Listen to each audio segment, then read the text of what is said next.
잠언 30장 24절부터 30절까지 다 같이 합독하겠습니다. 시작. 땅에 작고도 가장 지혜로운 것 넷이 있나니 곧 힘이 없는 종류로 돼 먹을 것을 여름에 준비하는 개미와 약한 종류로 돼 집을 바위 사이에 짓는 사반과 임금이 없으되 다 때를 지어 나아가는 메뚜기와 손에 잡힐만 하여도 왕궁에 있는 도마뱀이니라. 아멘. 하나님은 지혜의 근본이시다. 두 번 하겠습니다. 시작. 하나님은 지혜의 근본이시다. 하나님은 지혜의 근본이시다. 네. 특히 오늘 성경의 잠언서는 하나님의 지혜에 대해서 잘 기록하고 있습니다. 다른 어떤 성경보다도 이 잠언서는 정말 지혜라는 것이 무엇인가 하는 것에 대해서 잘 기록하고 있습니다. 통계적으로 보니까 세상 사람들이 성공한 사람들, 성공이라는 기준이 참 애매모호합니다만은 우리가 상식적으로 보편적으로 여러분들이 생각하고 있는 어떤 성공이라는 그런 개념으로 우리가 이해를 해봅시다. 이분들이 제일 많이 읽은 성경이 시편, 잠언, 전도서랍니다. 레위기서를 많이 읽어갖고 성공했다는 사람들은 별로 없는 것 같아요. 시편, 잠언, 전도서를 세상에는 모든 크리스찬들이 가장 많이 읽는 성경 중에 하나입니다. 그 중에서 시편은 좀 길죠. 근데 잠언서는 좀 짧아요, 비교적. 근데 잠언서는 31장까지 있어요. 왜 31장까지 있을까요? 매일 한 장씩 읽으라고. 매일 한 장씩 읽으라고 잠언서가 31장까지 있습니다. 이건 제 얘기입니다. 하나님께서 세상을 만드실 때 하늘에 해와 달과 별들을 두시고 이 땅에 물과 육지를 나누시고 물에 사는 것들과 땅 위에 사는 것들과 또 하늘 위에 사는 것들 다 종류대로 구별하시고 그들이 다 살아가게 하셨습니다. 그래서 이 세상의 삼라만상 모든 것들을 지으실 때 하나님의 지혜가 담겨져 있는 것입니다. 하나님의 지혜로 우리 모든 세상을 만드셨다. 잠언서 3장 19절에 또 그렇게 말씀하셨어요. 그래서 지혜의 근원은 하나님으로부터 출발되어지는 것입니다. 우리가 이 세상에 많은 것들을 얻고 또 우리 나름대로 지혜를 가지고 살아갑니다. 이 모든 것들은 다 하나님께로부터 온 것 중에서 지극히 일부분, 정말 하나님의 지혜에 하나님의 지식에 비한다면, 하나님의 능력에 비한다면 정말 티끌과도 같은 그것을 우리가 발견하고 그걸 소유하면서 우리가 세상을 살아나가고 있는 것입니다. 그래서 이 세상의 모든 만물들을 보게 되면 하나님의 신성과 하나님의 지혜와 하나님의 능력이 전부 다 깃들여 있다라고 로마서 1장에는 또 이를 사도 바울은 기록하고 있습니다. 그래서 이 지혜는 우리가 세상을 살아나가는 데 있어서 최고로 좋은 우리의 재산입니다. 옛날에 우리 속담에 이런 말 있죠. 대로 받아서 말로 풀어먹는 사람 있고 말로 받아서 대로 풀어먹는 사람 있죠. 이건 지혜와 지식의 차이점입니다. 지식은 내가 습득하는 것입니다. 내가 노력하고 수고하고 애써서 얻는 것은 지식입니다. 그러니까 노력하지 않으면 지식은 얻을 수가 없는 것입니다. 그래서 여러분 자녀들을 학원에도 보내고 물론 학교도 보내지만은 학원에도 보내고 지식을 습득하도록 그래서 그거를 평가를 받아서 자기에 맞는 그 수준에 맞는 학교 직장에 다 들어가지 않습니까? 지식이 없으면은 안 되는 것이죠. 지식은 내가 수고해서 얻는 노력의 대가입니다. 근데 지혜는 내가 노력한다라고 해서 이게 되는 게 아니에요, 이게.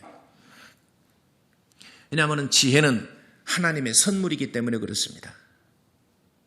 지혜는 하나님이 우리에게 주시는 고귀한 선물이에요.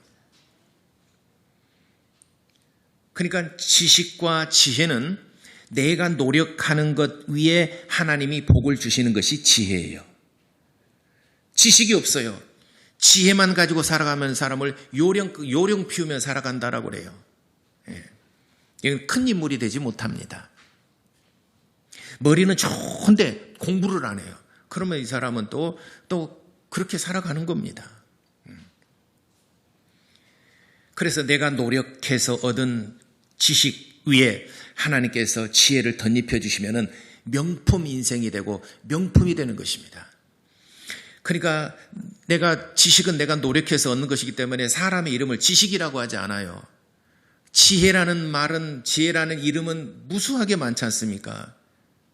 박지혜, 김지혜, 이지혜, 나지혜, 심지혜, 전지혜, 또 뭐 왕지혜 많지 않습니까? 나지식, 김지식, 박지식, 지식이라는 이름은 거의 찾아보기가 힘들어요. 그건 네가 노력해서 얻어야 되지, 그죠? 그래서 지혜는 우리가 세상을 살아나가는데 정말 영화롭게 하고 우리의 인생을 빛나게 하는 것이 지혜입니다. 그 지혜의 근본이 하나님이십니다. 그러므로 하나님을 잘 섬기면은 내가 노력한 것 위에 하나님께서 복을 주시되 우리의 인생을 빛나게 하신다는 것입니다. 제임스 왕 때 한 그 일화가 있습니다. 제임스 왕이라면 1621년에 제임스 왕이 신하들을 불러서 성경을 번역해라. 왜냐하면은 14세기부터 롤라드 운동이 일어나기 그 전에서부터 서서히 이제는 성경으로 돌아가자. 이게 그 로마 캐톨릭이 너무나 부패하고 타락하고 이거는 성경에서 벗어나도 한참 벗어났다. 그래서 성경으로 돌아가자는 운동이 서서히 전개되고 있는데 그때가 바로 문해 부흥 운동이 일어난 14세기부터 서서히 그런 운동이 벌어지고 있었습니다. 그래서 그때 당시에는 성경을 번역하는 쪽복음들이 많았습니다. 어떤 사람은 마태복음만 번역하고 어떤 사람은 요한복음을 번역하고 어떤 사람은 창세기를 번역하고 어떤 사람은 레위기서를 번역하고 어떤 사람은 요한계시를 번역하고 그래서 자기가 가진 쪽복음이라고 그걸 쪽복음이라고 그럽니다. 쪽복음을 가지고 있는데 이거를 또 번역한 사람마다 또 이게 다 틀려요. 또 번역할 때는 번역에 어떤 그 룰이 있어요. 그래서 성경을 해석할 때도 성경 해석학이라는 거 있어요. 임의적으로 그냥 내가 나름대로 해석할 수가 없는 것이에요. 그래서 성경을 해석할 때도 해석의 원리가 있습니다. 근데 그때 당시에는 뭐 일정한 규칙이 없기 때문에 내 나름대로 그냥 성경을 번역해서 그걸 가르치고 저 사람도 성경을 번역해서 성경을 읽어주고 하다 보니까 성경이 굉장히 난립하던 시대가 14세기부터 16세기까지 성경이 굉장히 난립을 했습니다. 각자 나름대로 성경을 번역하는 그래서 나름대로 쪽복음을 가지고 있어요. 이게 통합된 것이 없습니다. 그게 어지러워요. 성경이 한번 잘못 번역되게 되면은 그게 평생 남기 때문에 아주 굉장히 어찌 보면 위험스럽기도 합니다. 그래서 제임스 왕은 참 믿음의 사람이고 믿음이 있는 왕입니다. 제임스 왕이 한 50명의 정말 학자들을 불러서 당신들이 성경을 번역하시오. 완벽하게 정말 이제는 쪽복음이 돌아다니지 아니하고 이것이 바로 스탠다드 성경이다. 성경에 가장 히브리어 헬라에 가장 근접하게 언어학자들을 불러놓고 당신들이 번역하시오 해서 그 사람들이 번역을 했습니다.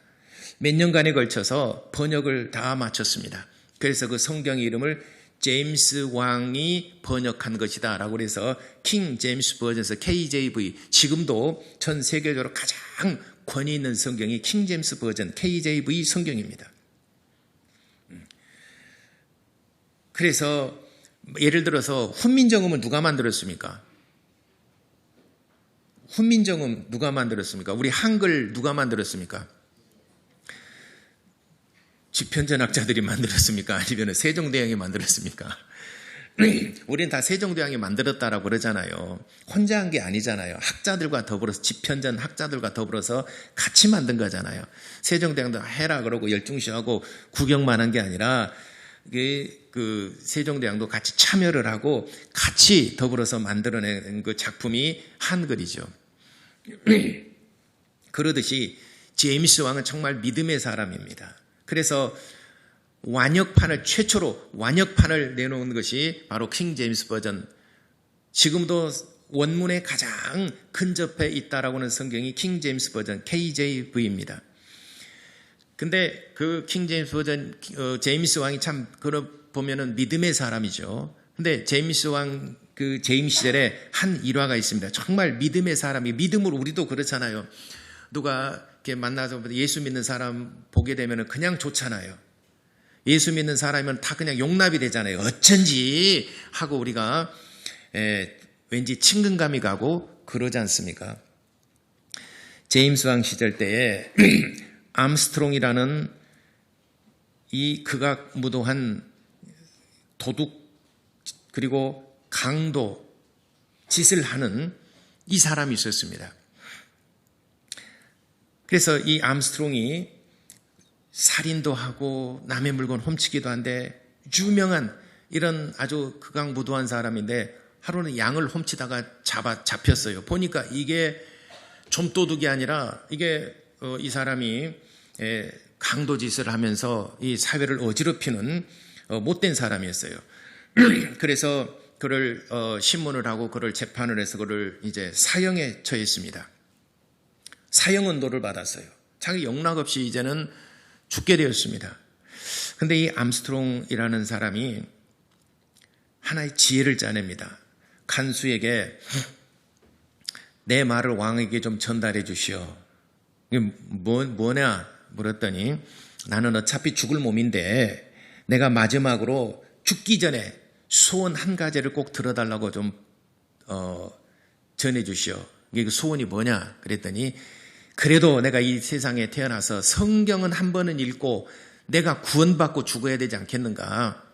나는 지금까지 나쁜 일을 했고 못된 일을 했고 어차피 나는 죽을 몸인데 그래도 육체는 죽더라도 내 영혼이 구원받고 성경은 한 번이나 읽어보고 내가 죽어야 되지 않겠는가. 그래서 들어본 말을 이제 막 주워 담아서 이렇게 왕에게 전달을 했습니다. 그러니까 왕이 그럼 참 기특하다. 그래도 너는 나쁜 짓을 했지만 그래도 네가 그렇게 네 영혼을 구원하고 성경을 한번 읽고 죽는다고 그러니 그러면 내가 성경 읽을 동안에는 너를 집행을 정지를 하고 성경 읽을 수 있는 내가 기회를 너에게 부여하마. 그래서 성경책을 갖다 줬어요.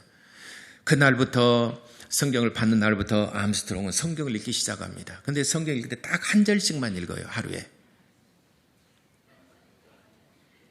태초에 하나님이 천지를 창조하시니라 하루 읽었어요. 다음 날 2절을 읽습니다. 그 다음 날 3절을 읽고. 왜냐하면 왕이 또 약속을 했잖아요. 왕이 약속을 했기 때문에 성경을 다 읽는 날까지.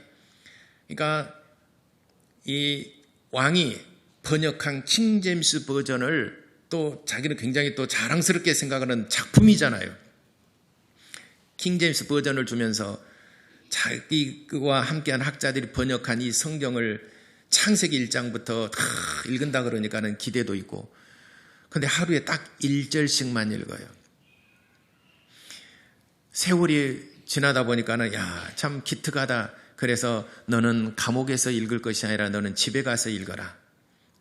그래서 석방해 줬다지 않습니까?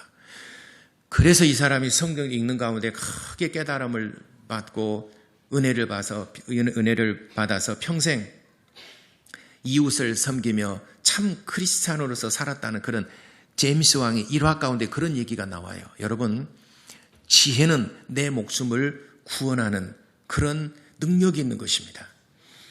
아무리 우리가 정말 앞이 캄캄하고 죽을 수밖에 없는 그런 절박한 상황에 있어서도 하나님께 지혜를 구하면 살 길이 있어요. 이스라엘 백성들이 애굽에서 나왔을 때 앞에는 홍해바다가 뒤에는 애굽 군대가 쫓아옵니다. 그래도 하나님의 지혜는 못 당해내는 것입니다. 모세를 통하여 하나님께서 바닷길을 갈라서 길을 냈지 않습니까? 이는 하나님만이 생각해낼 수 있는 하나님의 지혜요, 하나님의 능력이십니다. 어느 누가 바다를 갈라서 거기에 길을 낼 수 있다라고 어느 누가 생각이 있겠습니까? 이것이 하나님의 지혜예요. 하나님의 지혜는 능력이 따릅니다. 그래서 사도 바울은 야고보서 1장 5절에 너희가 지혜가 부족하거든 누구든지 후히 주시고 꾸짖지 아니하시는 하나님께 구하라. 할렐루야. 누구든지 지혜가 부족하거든 하나님께 구하라. 이건 내가 노력해서 공부해서 얻어지는 것이 아니라는 거예요. 하나님의 선물입니다. 그러므로 누구든지 지혜가 부족하거든 하나님께 구하라. 그러면 꾸짖지 아니하시고 후히 넘치도록 하나님께서 부어주신다라고 말씀했습니다. 오늘 이 잠언서 그 전에 제가 그 21절로부터 세상을 진동시키며 세상을 견딜 수 없게 하는 것이 그 네 가지가 있는데 종이 임금된 것, 미련한 자가 음식으로 배부른 것, 세 번째 미움받는 여자가 시집간 것, 네 번째 여종이 주모를 이은 것, 이 네 가지에 대해서 지난주인가 내가 설교를 한번 했었죠. 근데 오늘은 계속 이어서 오늘 이 또 네 가지를 얘기하고 있는데 이는 비록 지금은 정말 연약한 짐승이지만은 그러나 강하고 능력 있는 삶을 살아가는 것이 네 가지가 있으니 너희는 이것들에게 지혜를 배워라 라고 오늘 성경에 말씀하셨습니다. 그 중에 첫 번째가 뭐냐? 개미에게 지혜를 배우라고 그랬습니다. 개미는 땅에 24절에 땅에서 작고도 가장 지혜로운 것이 넷이나니 25절에 곧 힘이 없는 종류로되 먹을 것을 여름에 준비하는 개미라고 그랬어요. 먹을 것을 미리 준비하는 개미. 개미가 사는 기간은 보통 주보에도 기록했지만 6개월에서 1년 정도 산다라고 그럽니다. 개미는 약간 큰 것도 있지만은 눈에 보이지 않을 만큼 눈에 보일랑말랑하는 정말 작은 개미로부터 시작해 개미가 정말 다양합니다. 개미는 밟으면은 밟혀서 죽을 수밖에 없고 그냥 그 어렸을 때 우리 직구개들 막 그냥 놀았잖아요. 개미는 정말 힘이 없는 그런 연약한 존재, 밟으면은 밟힐 수밖에 없는 그런 연약한 존재에 또 더군다나 6개월에서 1년밖에 살지 못합니다. 그래서 겨울이 되기 전에 많은 개미들이 죽습니다. 이왕 죽을 거 그냥 놀고 먹고 마시고 그냥 그렇게 그냥 살다가 죽자라고 생각하는 것이 아니라 다음 세대를 위하여 준비하는 또 혹한 겨울과 장마를 또는 그 가뭄을 미리 준비하는 정말 지혜가 있는 동물이 곤충이 바로 개미입니다. 그래서 성경에도 게으른 자여 개미에게 가서 배우라라고 하는 말씀도 있듯이 개미는 비록 나는 6개월에서 1년밖에 살지 못하고 또는 겨울에 문턱에서 죽기도 하고 가뭄에서 죽기도 하고 이런 오래 살지 못하지만은 그러나 다음 세대를 위해서 후손들을 위해서 미리 저축하는 먹을 것을 미리 준비하는 그런 지혜가 이 개미들에게 있다는 것입니다. 물론 여왕개미는 5년에서 한 10년 정도 산다라고 합니다. 근데 대부분의 개미들이 전부 다 일개미이기 때문에 여왕개미는 아주 특별한 경우고 모든 개미들은 얼마 살지 못합니다. 그렇지만은 다음 세대를 위해서 준비하는 또 여름날 동안에 겨울을 위해서 준비하는 지혜가 있어요. 그렇기 때문에 세상이 창조된 이후로부터 지금까지 멸종되지 않냐고 잘 살고 있는 게 개미예요. 그래서 아주 연약한 어찌 보면 눈에 보일랑말랑한 연약한 곤충이지만은 그에게 가서 너희는 지혜를 배우라라고 첫 번째 개미에 대해서 얘기를 했습니다. 두 번째는 26절에 약한 종류에 대해 집을 바위 사이에 짓는 사반과 그랬어요. 사반은 저도 사반은 읽기는 많이 읽었지만 사반이 어떤 종류인가 찾아봤더니 너구리과에 속하는 토끼와 비슷한 종류예요. 너구리과에 속하는 토끼와 비슷한 종류, 이는 그룹을 지어 다녀 떼를 지어서 다닌다라고 그럽니다. 이들은 굉장히 약합니다. 무기가 없어요. 예를 들어서 사자나 호랑이나 심지어 예를 들어서 고양이도 공격할 수 있는 무기가 있잖아요. 근데 이 사반은 공격할 무기가 없어요. 그게 연약하지 않습니까? 연약해요. 어떤 짐승은 뿔이 있어서 뿔로 들이받지만은 그러나 양은 뿔도 없어요. 그렇기 때문에 또 공격할 수 있는 어떤 무기가 없어요. 그러니까 고양이한테도 당하고 개한테도 당하고, 그래서 양몰이를 할 때는 개들이 이렇게 몰고 다니고 그러지 않습니까? 이 사반은 공격할 수 있는 어떤 무기가 없어요. 그렇기 때문에 본인 스스로가 아주 연약하다는 것을 알기 때문에 절대로 자기 자신을 과신하지 아니하고 연약함을 인정하고 바위 틈에 집을 짓고 살아가는 지혜로운 아주 영리한 짐승입니다. 자기 연약함을 얼른 깨닫는다는 것, 자기의 부족하고 자기를 약하다는 걸 알기 때문에 과신하지 아니하고 얼른 몸을 낮추고 그래서 바위 틈에서 살아가는 정말 지혜로운 자다. 이것을 배우라는 겁니다. 인생들에게 이것을 배우라. 작고 연약하고 힘이 없다고 실망할 필요 없다. 오히려 몸을 낮추고 겸손하게 약함을 인정하고 살아간다면 오히려 힘이 세고 강한 짐승보다 오래 살아갈 수 있어요. 이런 말 있지 않습니까? 사자는 상아 때문에 자기 목숨을 잃는다라고 하는 말이 있지 않습니까? 사자는 강하기 때문에 사냥꾼에게 총 맞습니다. 자기가 연약하다는 알고 엎드리고 바위 틈에서 살아가게 되면 누가 감히 그를 건드리지 못합니다. 그래서 빨리 자기 자신의 그 위치, 내가 어떠한 존재인가라는 것을 빨리 깨닫고 자기 자신을 낮추고 그렇게 지혜롭게 살아간다면 그 인생이 영화롭다는 것입니다.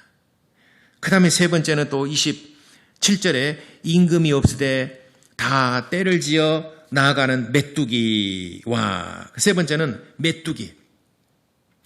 새들은 그 리더가 있고 새들이 날아다닐 때 보면은 이렇게 그 7마리 또 큰 무리를 지어 다닐 때 리더가 있고, 리더가 지치게 되면 또 뒤로 빠지고 후미로 빠지고, 또 두 번째 리더가 앞장서고, 또 두 번째 리더가 지치면 또 세 번째 리더 굉장히 조직적으로 움직인다라고 그래요. 철새들이 조직적으로 움직인다라고 그러지 않습니까?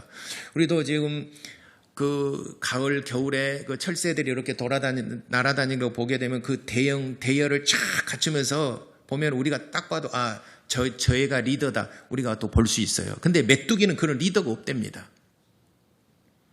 메뚜기는 임금도 없고 두령도 없고 그냥 떼를 지어서 다니는 거, 이게 무서운 거예요. 대책 없이 다니는 거 있잖아요. 이게 무서운 겁니다. 그래서 여기 세 번째는 메뚜기는 보잘것없는 곤충. 그러나 그들은 임금도 없고 두령도 없고, 그렇지만은 그들은 뭉쳐다닙니다. 뭉쳐다니는데 메뚜기 떼가 지나가면 제일 두렵고 무서운 것이 메뚜기 떼입니다. 애굽에서 10가지 재앙이 있잖아요. 10가지 재앙 가운데에 우박의 재앙으로 인해서 식물들이 다 죽습니다. 못 먹게 됩니다. 우박이 그 식물들을 거두려고 그러는데 우박이 다 때려버렸어요. 먹을 게 없어요. 그 다음에 우박 다음에 재앙이 무슨 재앙인 줄 아십니까? 메뚜기 재앙이에요. 그래도 우박이 떨어지고 난 다음에도 다 구멍 나고 뭐래도 그래도 실갈이라도 걷어가지고 오늘 삶아서 뭔가 먹을 수 있을 텐데, 그 다음에는 메뚜기 떼 재앙이에요. 그것마저도 메뚜기들이 한번 지나가 버리면요, 아주 이건 청소가 깨끗이 먹을 것이 하나도 없어요. 애굽에서 10가지 모세를 통하여 10가지 재앙 가운데 우박의 재앙 다음에 메뚜기 재앙이 나옵니다. 메뚜기는 그래서 두렵고 무섭습니다. 메뚜기 한 마리는 아무 힘이 없어요. 여러분 어렸을 때 메뚜기 잡아가지고 이게 끼어가지고 고 먹고 그랬잖아요. 메뚜기 놀이 아무 힘이 없어요. 그렇지만 이게 한번 메뚜기 때가 지나가잖아요. 그러면은 우박의 재앙은 그래도 남는 것이라도 뭐 이렇게 걷어가지고 삶아서 먹고 이렇게 할 법한데 메뚜기 때 재앙은 먹을 것이 아무것도 없어요. 메뚜기 때가 그렇게 무섭습니다. 단합해서 그들이 움직일 때 큰 힘을 발휘할 수 있습니다. 비록 한 마리는 정말 연약하고 보잘것없고 하지만은 뭉칠 때 큰 힘을 발휘할 수 있는 것입니다. 바로 우리 사회가, 우리 그리스도인이 바로 그와 같은 것입니다. 각자 우리 그리스도인들이 가서 핍박을 받고 별 힘이 없지만 남들은 뭐 싸우기도 하고 그냥 하지만 우리 또 싸우지도 못하고 화내지도 그냥 당해야 되지만은 그러나 모였을 때는 큰 힘을 발휘하는 게 교회입니다. 그 다음에 네 번째, 왕궁에 사는 도마뱀이라고 그랬습니다. 손에 잡힐만 하여도 왕궁에 있는 도마뱀이니라. 28절에 왕궁에 있는 도마뱀은 누가 감히 해할 자가 없습니다. 먹을 것이 있고 안전이 보장된 곳이 바로 왕궁입니다. 그래서 도마뱀은 그래도 왕궁에서 사는 도마뱀, 보통 그 들에 사는 도마뱀은 위기 상황이 오게 되면은 꼬리를 자르고 도망가잖아요.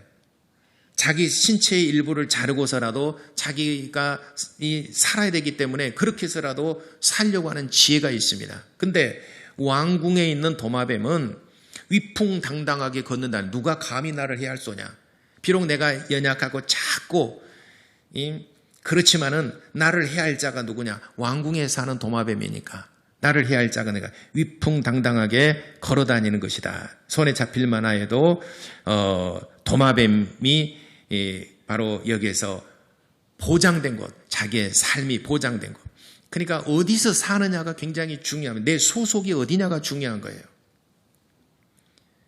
왕궁에 있는 도마뱀은 이 소속이 왕궁이에요. 여러분 소속이라는 게 굉장히 중요하지 않습니까? 예전에는 제가 1995년도에 성지순례를 처음 갔었는데 8월 달에 성지순례를 갈 때 외국인들도 많이 부딪히고 그러잖아요. 그러면은 외국인들하고 어떻게 얘기도 할 기회가 있어요. 그러면은 어디에서 왔냐고는 꼭 우리는 일본 아니면은 중국을 얘기해요. 미국의 일본의 사람이냐, 중국 사람이냐? No. 그럼 어디 나라 사람이냐? 한국이란 말 안 나와요. 한국의 위상이 1995년도만 하더라도 성지순례 가고 많은 사람들을 만나보게 되면은 한국이란 나라가 있는지조차도 모르고 별로 일본, 중국 빼고는 동남아에서 별로 알아주는 나라가 없었습니다. 한국도 마찬가지고. 그러나 지금 가보게 되면요. 지금 한국이란 위상이 얼마나 높아졌습니까? 코로나 바이러스가 막 유행하던 시절에 야구 선수들, 농구 선수들 전부 다 자기 나라로 가버렸잖아요. 미국으로 다 가버렸어요. 한국은 불안해서 이 미개한 나라에 돈 벌러 왔는데 코로나 바이러스 때문에 죽게 생겼다. 그래서 전부 다 자기 나라로 도망가 버렸어요. 비행기 타고 다 가버렸습니다. 근데 몇 개월이 지나고 보니까 미국은 엉망이에요. 근데 한국은 방역을 잘하고 있고 체계적으로 잘하고 있거든요. 근데 다 한국으로 다 돌아왔어요. 다 한국이 정말 안전한 곳이다. 그러면서 이 코로나 바이러스를 시대를 거치면서 한국의 위상이 굉장히 높아졌어요. 지금 G7 국가에 우리 한국 포함이 안 되거든요. 근데 G7 회의를 하는데 한국을 특별 초청국으로 이번에 초청을 하지 않습니까? G7이 아니라 스페셜 원의 나라가 대한민국이에요. 아유, 소속이 그리 중요한 겁니다. 소속이. 저는 한때는 우리 집이 이제 우리 아버지가 빨리 돌아가셔서 우리 어머니 혼자 벌어서 우리 사남매를 가르쳤기 때문에 경제적으로는 그렇게 요족하지 못했었습니다. 그러니까 잘 살고 이런 이 친구들 보게 되면 정말 부러웠어요. 나는 왜 저렇게 풍족하게 살지 못하는가. 그래서 한때는 야, 나도 좀 잘 사는 집에 좀 태어났으면 좋았을 뻔, 막 이런 생각도 해봤어요. 그러나 지금 지내놓고 보니까 우리 집이 제일 좋은 것 같아요. 소속이라는 그렇게 중요한 거예요. 내가 어느 소속이 있느냐. 이 도마뱀도 왕궁에 사니까 벌써 위풍당당하게 걸어가지 않습니까? 그리고 다른 사람이 나를 해할 자가 누구냐. 손에 잡힐만 하여도 금방 잡을 수 있는데 감히 누가 잡을 수 있겠냐. 왕궁에 있는 도마뱀이니라 라고 그랬습니다. 이 네 가지 짐승에게서 지혜를 배우라. 땅에 작고도 가장 지혜로운 것이 넷이나니 이 지혜에 대해서는 네 가지 공통점이 뭐냐면은 전부 다 연약하다는 것입니다. 전부 다 약하다는 것입니다. 무슨 사자에게서 지혜를 배우라, 호랑이에게서 지혜를 배우라, 이것이 아니라 이 네 가지는 정말 우리가 볼 때도 하찮은 것이고 별 볼 일 없는 정말 연약한 것들입니다. 그러나 이 땅에 작고도 가장 지혜로운 것이 넷이니 성경이 이 지혜로운 것 네 가지에 대해서 얘기하고 있습니다. 개미와 사반, 메뚜기, 도마뱀 다 우리가 손으로 잡을 만하고 그걸 다 죽일 수 있는 능력이 있어요. 그러나 그들은 나름 지혜로 세상을 살아나가는데 너희는 이 지혜를 배우라. 공통점은 전부 다 연약하다는 것입니다. 또 공통점 뭐냐면은 자기 자신을 얼른 인정하라는 것입니다. 내가 연약하다는 것을 빨리 깨달고 인정하라는 것입니다. 그리고 자기 자신을 낮추고 겸손하게 살아가라 하는 것입니다. 그 다음에 또 한 가지는 모여서 연합하고 동역하라. 연합하고 동역하라. 이러한 교훈을 주고 있습니다. 우리 그리스도인들이 지금 비록 우리가 땅을 의지하며 살아가고 있지만은 우리는 하늘의 소망을 가지고 살아가는 하나님의 자녀임을 여러분들이 명심하시기를 바랍니다. 우리가 이 땅을 의지하며 땅을 밟고 우리 세상 사람과 더불어 살아가지는 그러나 우리 그리스도인들은 어쩌면 정말 연약합니다. 과거에는 우리가 예수 믿기 전에는 한번 그냥 싸우기도 하고 그냥 한번 들이받기도 해볼 만하지만은 그러나 예수 믿고 난 다음에는 그걸 내가 참아야 되고 내가 예수 믿는다는 것 때문에 목사이기 때문에 장로 권사이기 때문에 내가 집사이기 때문에 내가 손해보고 내가 참아야 된다는 그런 것이 있지 않습니까? 그래서 우리 그리스도인들이 과거보다도 우리가 예수 믿기 전보다도 우리는 정말 많이 연약해졌습니다. 그래서 예수님께서 제자들을 보내실 때도 너희를 세상에 보냄이 마치 양을 이리 가운데 보냄과 같도다. 원래 우리도 일이었습니다. 그러나 예수 믿고 난 다음에 예수님의 속성을 닮아서 순한 양이 되어버린 것입니다. 예수님 본래 하나님과 동등하신 권세와 능력이 있으신 분이십니다. 그러나 종의 형체를 입고 우리와 똑같은 모습으로 이 땅에 오셨어요. 하나님과 동등됨을 취할 것으로 여기지 아니하고 자기를 비워 종의 형체를 입고 이 땅에 오셨어요. 연약함을 가지고 오셨습니다. 우리와 똑같이 생활하셨습니다. 이것이 마치 너희를 세상에 보냄이 마치 양을 이리 가운데 보냄과 같도다. 그래서 예수님께서 십자가에 달려 피 흘려 죽으셨습니다. 양을 이리 가운데 보내면은 이리에게 잡혀 먹힙니다. 근데 이리가 양을 잡아먹고 난 다음에는 이리가 양의 속성을 가집니다. 우리 세상 사람들이 예수를 잡아 십자가에 매달아 피 흘려 죽였습니다. 그 피가 우리를 순한 양으로 만들어버린 것입니다.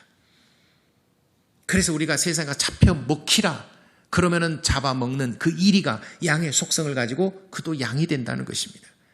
그러나 사나운 양들이 있어서 이리 뺨을 때리고 이리를 잡아먹어버리면은 되겠습니까 이게. 그래서 우리는 연약한 존재, 약한 존재이지만은 우리가 연약함을 인정하고 자신을 과신하지 아니하고 우리가 하나님께 지혜를 구하고 하나님께 능력을 구하고 우리가 엎드리고 겸손하다면은 이 세상에서 누구보다도 가장 지혜롭게 살아가는 그리스도인이 될 수 있는 것입니다.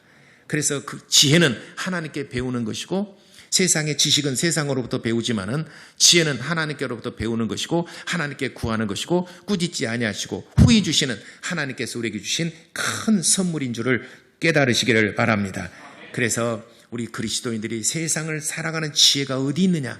오늘 이 네 가지 짐승, 작고 연약하지만은 이 네 가지 짐승의 그 삶과 속성을 통해서 이 지혜를 너희가 배우라, 깨달으라. 이렇게 오늘 전도서 잠언서를 통해서 말씀하셨습니다. 여러분이 세상을 살아가는 참 지혜, 세상을 살아가는 정말 그런 하나님의 은혜가 여러분들 삶 속에 있게 되기를 예수 이름으로 축원합니다. 기도하겠습니다. 요즘처럼 코로나 바이러스 시대에 정말 우리 그리스도인들이 너무나 많이 코너에 몰려 있고 너무나 많이 궁지에 몰려 있습니다. 교회 교자만 나와도 뭐 이렇게 우리가 정말 힘든 세상을 살아나갑니다. 이럴 때일수록 우리가 고개를 들면 총 맞습니다. 엎드리고 숙이고 겸손하게, 그리고 우리 연약함을 인정하고 과신하지 아니하고 할 테면 해봐라가 아니라 우리가 정말 이럴 때일수록 겸손하고 머리를 숙여서 하나님의 지혜를 구하고 하나님의 은혜를 구하고 하나님의 은혜로 살아가는 모든 그리스도인들이 될 수 있도록 우리 다 같이 기도하시겠습니다.